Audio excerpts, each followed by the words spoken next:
Hello friends, welcome back to our channel. నేను మీ శశిరేఖ. ఈ రోజు వచ్చేసి మనం బ్లౌజ్ కండి కట్ వర్క్ ఎలా పెట్టుకోవాలో చూద్దాం. ఇది వచ్చేసి నేను హ్యాండ్ కి తీసుకుంటున్నానండి. ఇది వచ్చేసి ఫీజింగ్, బకరం కాదు, ఫీజింగ్ అన్నమాట. సో ఫీజింగ్ అంటే కొంచెం స్మూత్ గా ఉంటుంది. ఇది వచ్చేసి నేను హ్యాండ్ లూజ్ ఎంత ఉందో అంత తీసుకున్నాను. విడ్త్ వచ్చేసి ఒక 3 ఇంచెస్ తీసుకున్నానండి. అప్రాక్సిమేట్లీ అటు ఇటు తీసుకోండి, మీకు ఎగ్జాక్ట్ గా ఇంత అని లేదు.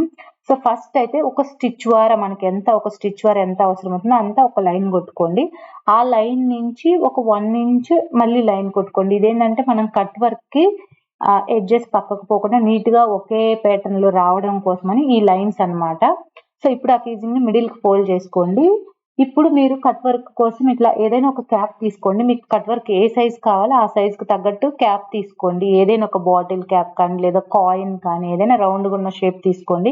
ఇక్కడైతే నేను ఈ క్యాప్ తీసుకున్నాను. దీన్ని మిడిల్ నుంచి నేను కట్ వర్క్ స్టార్ట్ చేస్తున్నాను. కానీ మిడిల్ నుంచే కట్ వర్క్ చేయాలని రూల్ ఏం లేదు. ఒక ఎడ్జ్ నుంచి కూడా స్టార్ట్ చేయొచ్చు. సో నేనైతే మిడిల్ నుంచి చేస్తున్నాను. చూడండి, హాఫ్ క్యాప్ ఏదైతే మనం లైన్ పెట్టినామో ఆ లైన్ దాటకుండా పెట్టి ఇలా డ్రా చేసుకోవాలి. మనకి ఇలా ఉండడం వల్ల కట్ వర్క్ ఎంత వరకు కుట్టుకోవాలనేది ఒక ఐడియా ఉంటుంది. సో దానికోసమని లైన్స్ ఇలా కొట్టుకోవాలి. ఇలా 1 by 1 ఒక హాఫ్ క్యాప్ అన్నమాట. మనకి ఆ లైన్ వరకే ఇట్లా కర్వ్ షేప్ డ్రా చేసుకోవాలి. ఇలా లైన్స్ కొట్టుకోవడం వల్ల మనకి కట్ షేప్ కట్ చేసుకోవడం చాలా అంటే చాలా ఈజీ అవుతుంది. లైన్స్ లేకపోతే కొంచెం క్రాస్ అవుతుంది అటు ఇటుగా. సో ఇట్లా మీరు ట్రై చేయండి. చాలా అంటే చాలా ఈజీగా మీరు కట్ వర్క్ కుట్టుకోవచ్చు. ఇది బ్లౌజ్ కి. ఇలానే మనము లాంగ్ ఫ్రాక్స్ కి కింద బాటమ్ కూడా కింద ఎడ్జెస్ అట్లా కుట్టుకోవచ్చు. మనం చాలా నీట్ గా ఉంటుంది. సో ఇది చూడండి, ఇట్లా మనం కంప్లీట్ గా కట్ వర్క్ అనేది డ్రా చేసుకోండి. కానీ కట్ చేసుకోవద్దు వెంటనే, ఓన్లీ డ్రా చేసుకోండి ఒక పెన్సిల్ తో ఇట్లా. సో ఫీజింగ్ ఇలా మనం డ్రా చేసుకోవాలండి ఈ క్యాప్ తోనే మనకి. సో ఇప్పుడైతే మనం దీన్ని ఏదైతే మెయిన్ ఫ్యాబ్రిక్ అన్నమాట, ఇది హ్యాండ్. సో ఇది వచ్చేసి మెయిన్ ఫ్యాబ్రిక్ అండి. ఏదైతే మనం కట్ చేసుకున్నామో మెయిన్ ఫ్యాబ్రిక్, దీని మీద లైనింగ్ పెట్టాలి. ఏదైతే మనం కట్ చేసుకున్నామో లైనింగ్ అన్నమాట ఫస్ట్ ఇది. తర్వాత దీని మీద ఏదైతే మనం ఫీజింగ్ డ్రా చేసుకున్నామో కట్ వర్క్, అది ఇట్లా పెట్టేసుకొని పిన్స్ పెట్టుకోండి కొంచెం సపోర్ట్ కోసం, కుట్టేటప్పుడు జరగకుండా ఉండడం కోసం. ఇప్పుడు ఏదైతే మనం డ్రా చేసామో ఆ కర్వ్స్ మీద ఇట్లా ఈ కుట్టేటప్పుడు కొంచెం జాగ్రత్తగా ఎడ్జెస్ పోకుండా జాగ్రత్తగా ఆ కార్నర్స్ లో ఆపుకుంటూ స్టిచ్ వేసుకోండి. మెయిన్ ఇక్కడే మనకు కట్ వర్క్ రౌండ్ గా వస్తుందా లేదా పక్కకు పోతుందా అనేది ఫినిషింగ్ మీకు ఇక్కడ స్టిచ్ వేసే దాని మీద ఆధారపడుతుంది. స్లోగా ఇట్లా రౌండ్ తిప్పుకుంటూ వేసుకోండి. పిన్స్ పెట్టుకుంటే మీకు క్లాత్ జరగకుండా ఉంటుంది. రౌండ్ తిప్పుకోవడానికి కూడా చాలా ఈజీగా ఉంటుంది. సో ఫస్ట్ అయితే మీరు ఈ కర్వ్ మొత్తం ఇట్లా స్టిచెస్ వేసుకోండి.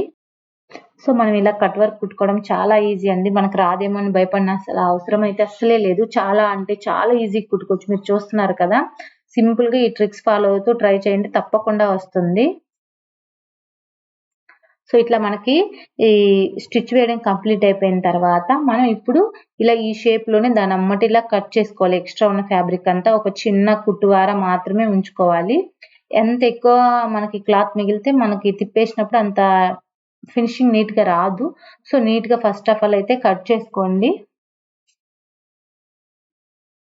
సో ఇట్లా కట్ చేసుకున్న తర్వాత ఏవైతే ఆ కర్వ్స్ జాయింట్స్ ఉన్నాయి కదా, ఇట్లా ఈ రెండు ఇట్లా కొంచెం కొంచెం కట్ చేసుకుంటూ డాట్స్ డాట్స్ పెట్టండి. ఇలా ఏవైతే చిన్న చిన్న కటింగ్స్ చేయలేదో అప్పుడు మనకి ఈ కట్ వర్క్ అనేది నీట్ గా రాదండి. ఈవెన్ డ్రెస్సులకైనా మనం మామూలుగా స్టిచెస్ వేసినప్పుడు లైట్ గా ఇలాంటి కటింగ్స్ పెట్టుకుంటే నెక్స్ గానీ చాలా పర్ఫెక్ట్ గా వస్తుంది ఫినిషింగ్. అందుకోసమని ముఖ్యంగా కట్ వర్క్ అయితే ఇవి కంపల్సరీ. సో ఫీజింగ్ ఏదైతే మీకు ఎక్స్ట్రా ఉందనిపించిందంటే అది కట్ చేసేసేయండి. ఎందుకంటే ఎక్స్ట్రా ఉన్న వైటిష్ గా మీకు బయటకు ట్రాన్స్పరెంట్ గా కనిపిస్తే బాగోదన్నమాట. సో ఒక పాయింట్ గుర్తుపెట్టుకోండి, ఇక్కడ ఓన్లీ లైనింగ్ తిప్పేస్తేనే ఈ ప్రాసెస్. అలా కాకుండా బాగా ట్రాన్స్పరెంట్ ఉన్న క్లాత్ కి వేరే విధంగా మనం ఫీజింగ్ వేయాలి. అంటే ఇంకొక లేయర్ క్లాత్ ఎక్స్ట్రా పడుతుంది అనమాట మనకి కొంచెం, అంతే. సో ఇక్కడ చూడండి, ఇట్లా నేను తిప్పేస్తున్నాను మొత్తం. ఇలా ఒక ఫింగర్ తో కానీ ఏదైనా ఒక టూల్ తో కానీ మొత్తం ఏవైతే కర్వ్స్ ఉన్నాయో మొత్తం నీట్ గా బయటకి తీయాలండి. నాకు తెలిసినంత వరకు అయితే కొంచెం ఐరన్ చేస్తే ఫినిషింగ్ నీట్ గా ఉంటుంది. మనకు అణిగి ఆ కర్వ్స్ అనేది నీట్ గా నిలబడతాయి. సో నేనైతే ఐరన్ చేయలేదు, జస్ట్ ఇట్లానే వేసేసి ఫినిషింగ్ చేసేసాను. కానీ మీకు ఐరన్ చేయడం వచ్చు అనుకుంటే ఒకసారి ఐరన్ చేసుకుంటే ఈ కర్వ్స్ అనేది ఫినిషింగ్ నీట్ గా నిలబడుతుంది. సో ఇప్పుడు వీటి మీద ఒక స్టిచ్ చేసుకుంటే మనకి ఫినిషింగ్ నీట్ గా వచ్చేస్తుంది. సో చూడండి అండి, ఇంతే మనకి కట్ వర్క్ అనేది చాలా అంటే చాలా ఈజీగా వేసేసాం. చూడండి పైన స్టిచ్ కూడా అంతేనండి. ఫస్ట్ మనం ఎట్లా కర్వ్స్ డ్రా చేసినాం అట్లనే తిప్పుకుంటూ నిదానంగా స్టిచ్ వేసుకోవాలి. చూడండి మన కట్ వర్క్ అనేది రెడీ అయిపోయింది మనం ఈ స్టిచెస్ వేసుకుంటే.